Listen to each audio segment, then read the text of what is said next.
ഇന്ന് നമുക്ക് എയർ ഫ്രയറിനകത്ത് പരിപ്പ് വട എങ്ങനെ ഉണ്ടാക്കാമെന്ന് നോക്കാം. 100 ഗ്രാം പരിപ്പ് വെള്ളത്തിലിട്ട് കുതിർത്ത് വാരി വെച്ചിരിക്കുന്നത് 2 മണിക്കൂർ കുതിർത്തതിന് ശേഷം വെള്ളം തോർന്ന് വാരി വെച്ചിരിക്കുന്നതാണ്. അതുപോലെ തന്നെ ഒരു 1 ഇഞ്ച് 1.5 ഇഞ്ച് നീളത്തിലുള്ള ഇഞ്ചി ചെറിയതായിട്ട് ചോപ്പ് ചെയ്തത്, ഒരു 7-8 ഉള്ളി ചെറിയ ഉള്ളി ചെറുതായിട്ട് ചോപ്പ് ചെയ്തത്, അതുപോലെ ഒരു പച്ചമുളക് ചെറുതായിട്ട് ചോപ്പ് ചെയ്തത്, ഒരു വറ്റൽമുളക് ചെറിയൊരു വറ്റൽമുളക്, അതുപോലെ തന്നെ കറിവേപ്പില ഇവിടെ ഫ്രഷായിട്ട് കിട്ടാൻ ബുദ്ധിമുട്ടായതുകൊണ്ട് കിട്ടുന്ന സമയത്ത് വാങ്ങിച്ച് ഫ്രഷായിട്ട് ഇരിക്കുമ്പം കഴുകി വൃത്തിയാക്കി ഉണങ്ങി വെച്ചിരിക്കുന്നതാണ്, അത് ചെറുതായിട്ട് ചോപ്പ് ചെയ്തത്. അതുപോലെ തന്നെ നമുക്ക് ഈ പരിപ്പിനകത്ത് നിന്ന് ഒരു 2 സ്പൂൺ പരിപ്പ് മാറ്റി വെച്ചിട്ടുണ്ട്. അത് അരച്ച് കഴിഞ്ഞതിന് ശേഷം അതിനകത്തിൽ ചേർക്കാൻ വേണ്ടിയിട്ടുള്ളതാണ്. അതുകൂടാതെ കായം, ഒരു ഫ്ലേവറിന് വേണ്ടിയിട്ട് കായം, ഇത്രയും കാര്യങ്ങൾ ചേർത്താണ് നമുക്ക് ഇത് ഉണ്ടാക്കേണ്ടത്. കുതിർത്ത് വെച്ചിരിക്കുന്ന പരിപ്പ് മിക്സിയിലിട്ട് ചെറുതായിട്ടൊന്ന് ചതച്ച് എടുത്തുകൊണ്ട് വരും. പരിപ്പ് ചെറുതായിട്ടൊന്ന് ചതച്ചെടുത്തിട്ടുണ്ട്. നല്ലപോലെ അരയണ്ട. അരയ്ക്കുന്ന സമയത്ത്, ഈ ചതയ്ക്കാൻ എടുക്കുന്ന സമയത്ത് അല്പം പോലും വെള്ളം ചേർക്കരുത്. ചേർത്ത് കഴിഞ്ഞാൽ അത് പരിപ്പ് വട ഉണ്ടാക്കുന്ന സമയത്ത് പൊട്ടിപ്പോകാനുള്ള സാധ്യതയുണ്ട്. ഇതിലേക്ക് നമുക്ക് ചേർക്കാനുള്ള കാര്യങ്ങൾ ഓരോന്നായിട്ട് ചേർക്കാം. അരിഞ്ഞു വെച്ചിരിക്കുന്ന ചുവന്നുള്ളി, ഇഞ്ചി, പച്ചമുളക്,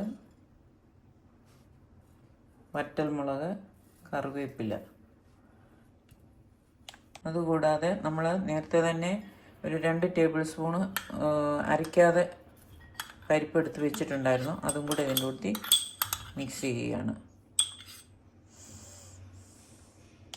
അതിന് ശേഷം ഇത് നമ്മൾ കൈ കൊണ്ട് തന്നെ ഇതെല്ലാം കൂടെ മിക്സ് ചെയ്ത് യോജിപ്പിക്കണം. ഇതിലേക്ക് ഫ്ലേവറിന് വേണ്ടിയിട്ട് ഒരു ഇച്ചിരി കായം, ഉപ്പ് ചേർത്തില്ലായിരുന്നു, ഉപ്പ് ഇതും കൂടെ ചേർത്ത് ഒരുമിച്ച് യോജിപ്പിക്കണം. ഇനി നമുക്കിത് ഉരുട്ടി വടയുടെ പരുവത്തിന് ആക്കിയെടുക്കാം. ആദ്യം ഇച്ചിരി കയ്യിലെടുത്ത് ഇങ്ങനെ ഉരുട്ടിയിട്ട് കൈയുടെ വെള്ളക്കോട്ട് വെച്ച് ഇങ്ങനെ ഒന്ന് അമക്കിയാൽ ശരിക്കും വടയുടെ ഷേപ്പിൽ കിട്ടും. ഇങ്ങനെ നമുക്കെല്ലാം ഇങ്ങനെ ആക്കിയെടുക്കാം. നമുക്ക് ആ 100 ഗ്രാം പരിപ്പിൽ നിന്ന് 8 വട പ്രിപ്പയർ ചെയ്യാനായിട്ട് സാധിക്കുന്നുണ്ട്. അതിന് പുറത്തേക്ക് എയർ ഫ്രയറിനകത്തിലാണ് വെക്കുന്നത്. അതുകൊണ്ട് തന്നെ ഇച്ചിരി എണ്ണ ഒന്ന് ബ്രഷ് ചെയ്ത് കൊടുക്കാം, ഒരു ടേസ്റ്റിന് വേണ്ടിയിട്ട്. ഇത് ചെയ്യണമെന്ന് നിർബന്ധമൊന്നുമില്ല. ഹെൽത്തി ആയിട്ടാണ് ഉണ്ടാക്കേണ്ടതെങ്കിൽ എണ്ണ ഒട്ടും തന്നെ ഉപയോഗിക്കാതെ എടുക്കാം.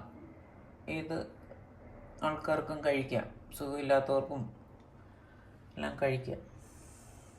നമ്മൾ എയർ ഫ്രയർ ഒരു 150 ഡിഗ്രിയിൽ 2 മിനിറ്റ് ഒന്ന് പ്രീ ഹീറ്റ് ചെയ്തിട്ട് ഇത് അതിനകത്തേക്ക് വെക്കാം. 2 മിനിറ്റ് നേരത്തെ പ്രീ ഹീറ്റ് ചെയ്ത് വെച്ചിരുന്നതാണ്.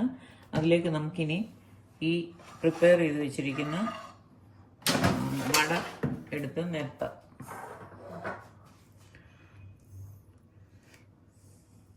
കൈ പൊള്ളാതെ സൂക്ഷിക്കണം. നല്ല ചൂടോടെ ഇരിക്കുകയാണ് ട്രേ. ഇനി മറുപുറത്തൂടെ വേണമെന്നിരിക്കും നമുക്ക് എണ്ണ സ്പ്രേ ചെയ്യുകയോ തേക്കുകയോ ചെയ്യാം വേണമെങ്കിൽ. ഞാനിപ്പോൾ ഇച്ചിരി എണ്ണ സ്പ്രേ ചെയ്യുകയാണ്. സ്പ്രേ ചെയ്യുകയല്ല, ബ്രഷ് ചെയ്യുകയാണ്.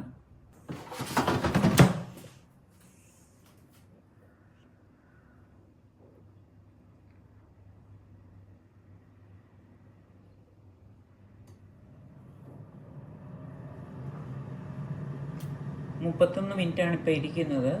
നമുക്ക് വേണമെന്നൊരു ടൈം കുറയ്ക്കാം. ഞാനിപ്പം ഫ്രഞ്ച് ഫ്രൈസ് ഉണ്ടാക്കുന്ന സിസ്റ്റത്തിലാണ് വെച്ചിരിക്കുന്നത്, പ്രോഗ്രാമിലാണ് വെച്ചിരിക്കുന്നത്. 20 മിനിറ്റ്. പിന്നെ വേണമെന്നൊരു ടൈം കൂട്ടിയാൽ മതി. ടൈം 20 മിനിറ്റ്സ് ആയിരുന്നു നമ്മൾ വെച്ചിരുന്നത്. കുറച്ച് വെച്ചിരുന്ന 31 മിനിറ്റ് ആയിരുന്നു, കുറച്ച് വെച്ചിരുന്നതാണ്. 20 മിനിറ്റ്സ് കഴിഞ്ഞ് നമുക്കൊന്ന് നോക്കാം. ഒരെണ്ണം എടുത്തൊന്ന് നോക്കാം ഫ്രൈ ആയിട്ടുണ്ടോ. ഇല്ലെങ്കിൽ കുറച്ച് സമയം കൂട്ടി 2 മിനിറ്റ് കൂടെ വെച്ചാൽ മതി. ക്രിസ്പി ആയിട്ട് വരുന്നുണ്ട്.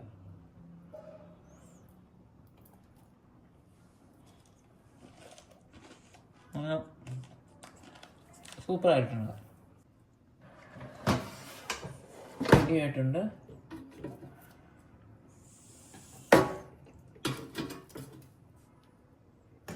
എല്ലാം നമുക്ക് എടുക്കാം. പരിപ്പ് വട റെഡി ആയിട്ടുണ്ട്. അതിനോടൊപ്പം പഴവും കൂട്ടി 4 മണി സ്നാക്ക് കഴിക്കാം.